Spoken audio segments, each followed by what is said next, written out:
You know, if you're a programmer, it doesn't matter what language you use, you face this exact same challenge, naming things. It seems simple at first, but as your projects get bigger and bigger, how do you stop your code from just becoming, well, a total mess of names? Today, we're going to dive into how C++ gives you the tools to tame that naming chaos. I mean, come on, we've all been here, right?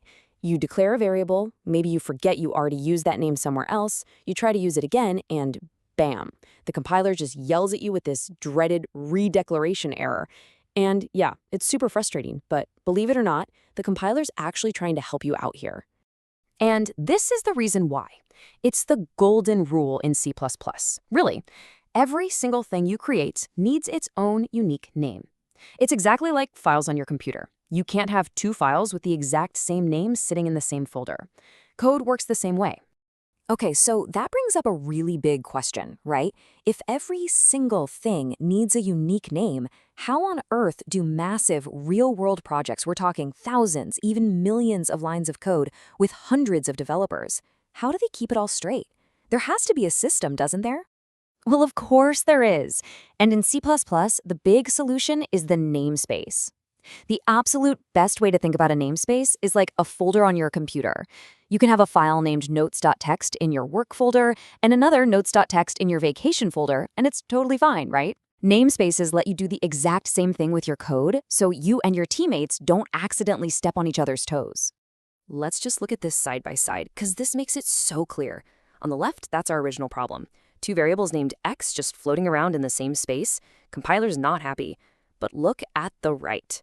We just wrap each x in its own little folder, its own namespace. One called first, one called second, and just like that, poof, problem gone.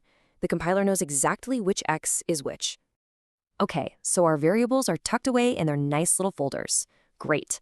But how do we actually get to them? To do that, C++ gives us a special tool.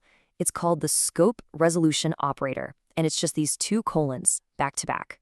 And using it is like surprisingly simple. It's a really easy pattern. You just say the name of the namespace first, then you put the two colons, colon, and then you say the name of the thing you want, x.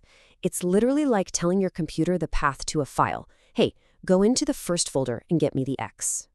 And here it is in some real code. When we write first.x, we get the value 1. Easy. When we write second.x, we get the value 2. See? It's totally explicit, it's crystal clear, and there is zero ambiguity.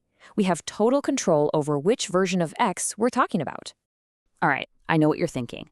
If you've ever looked at a C++ tutorial online, you have definitely seen this line, using namespace std. It's everywhere. So what's the deal with it? And why do so many experienced developers tell you to stay away from it? Okay, so here's the thing you absolutely have to understand. The standard namespace, std, is massive. I mean, it's got hundreds of names for every feature in the standard library. When you write using namespace std, you're basically taking that entire giant folder and just dumping all of its contents out into your main workspace. And all of a sudden, you're right back to the original problem we were trying to solve. The chance that you'll create a variable with a name that's already in std just skyrockets. So, namespaces solve name collisions, which is awesome.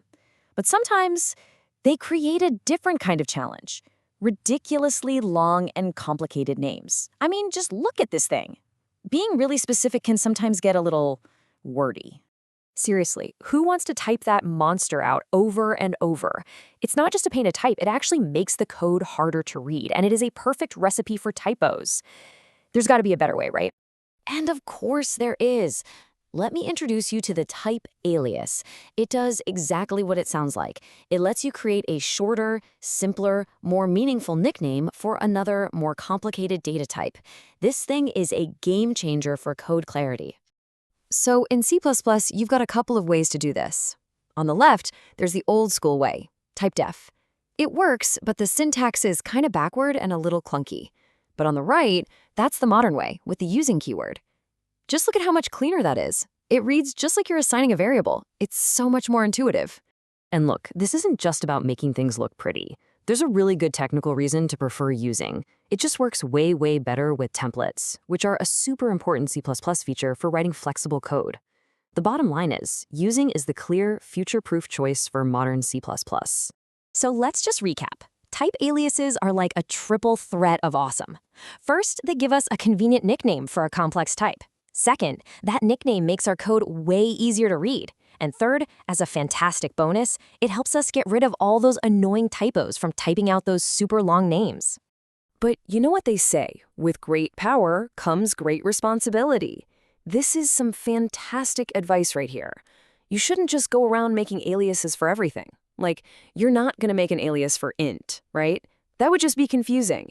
You use these tools where there is a clear benefit, when you're taming a really long complex type, or making the purpose of your code way more obvious. So, from namespaces that keep our code organized to type aliases that make it readable, C++ gives us some really powerful tools for the art of naming things. It all comes back to one thing: writing code that is clear, that you can maintain, and that's easy for others on your team to understand. So the final question I'll leave you with is this: what's one part of your code you could give a better name or a clearer alias to make it just a little bit easier for the next person who has to read it?